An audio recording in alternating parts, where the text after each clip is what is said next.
Buongiorno a tutti, Roberto Puddu, agente immobiliare Remax. Oggi siamo in piena campagna nel territorio di Suelli. Alle mie spalle ho l'onore di presentarvi il nuraghe Piscu. Il nuraghe Piscu è uno dei nuraghi più grandi e più sviluppati come struttura e come dimensioni all'interno di tutto questo grande territorio. Collegato tramite appunto, guardate che fantastico panorama che abbiamo sia da una parte che dall'altra, collegato con tutta una serie di altri nuraghi. Questo era praticamente quello principale. Ve lo faccio visitare in velocità, ok? Così potete subito notare le varie capanne circolari. Guardate quello che rimane e poi quelli che sono i camminatoi intorno alle 4 torri, perché sono 4 torri di cui una principale ed una specie di camminatoio come se fosse un fossato intorno. Venite.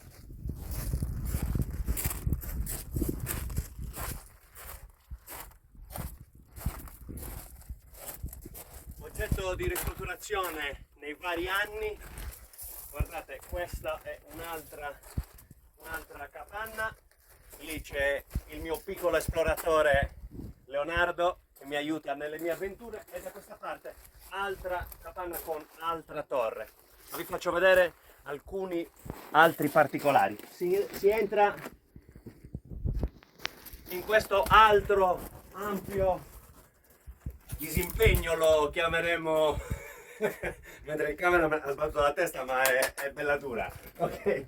E da questa parte si entra nell'androne principale, diciamo nel cortile che chiaramente si sviluppa da questa parte verso la torre principale e da questa parte verso le altre, diciamo, stanze. Entriamo qua subito, ok? Di qua scala esterna riporta verso le altre capanne esternamente, ma ve ne faccio vedere un'altra. Questa era un'altra torre. Se fossimo, vieni.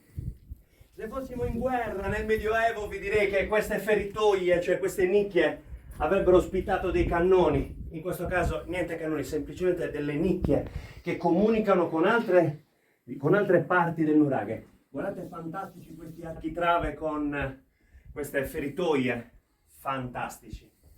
Stessa cosa ritroviamo in quello principale, ok? Che è quasi completo. Venite dentro.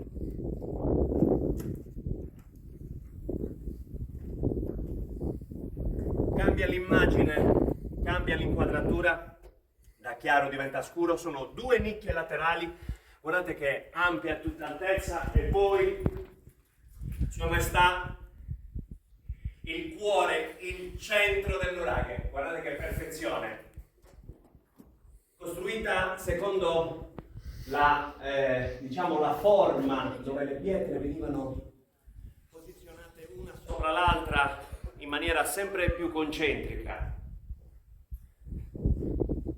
ok? E poi di qua la figata è vedere questo.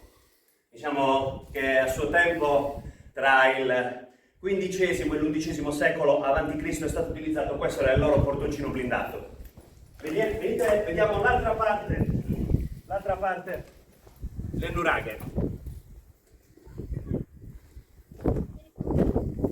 Da questa parte, questo è il cortile condominiale, per intenderci. Immaginate il periodo del ferro, del bronzo, questo era utilizzato, ok, da tutti quanti. La figata è che da questa parte qui, ora non potete vederlo perché chiaramente è molto profondo, ma questo era il pozzo che probabilmente poteva contenere sia acqua che magari, che ne so, viveri, oppure chi si comportava male veniva calato lì per un paio di giorni, una settimana per i più cattivi.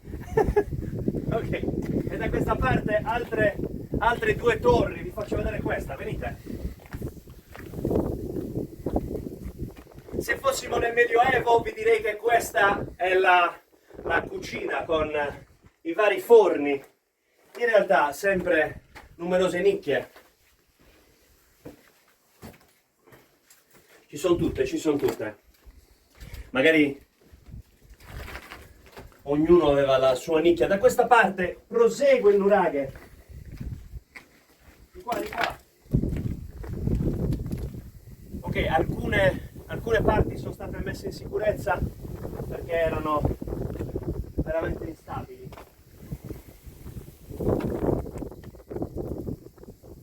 Vieni cameraman. Altra torre chiaramente crollata, ma si vedono assolutamente ben visibili le varie nicchie. Ok? Qualcuna è anche più profonda dell'altra. E da questa parte riusciamo verso la parte alta, altra nicchia che collega con il pozzo, vi ricordate? L'abbiamo visto dall'altra parte. E di qua proprio i gradini, ok, stretti, ci portano alla parte alta.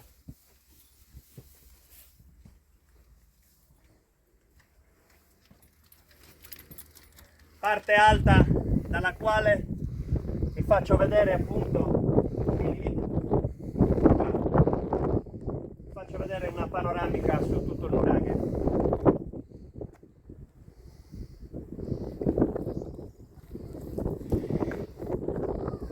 Una figata, venite a visitarlo. Suelli lo trovate crocevia di due strade, facile identificare, è completamente recintato. Peccato, è aperto al pubblico sicuramente, non c'è una guida, non si paga biglietto, questa veramente è un museo a cielo aperto. Ora non mi resta che salutarvi, io ritorno a casa, esattamente in fondo, oggi c'è la mia casa. Io sono Roberto Puddu, Remax Mistra di Cagliari, a voi tutti posso vendere anche la tua e anche il nuraghe.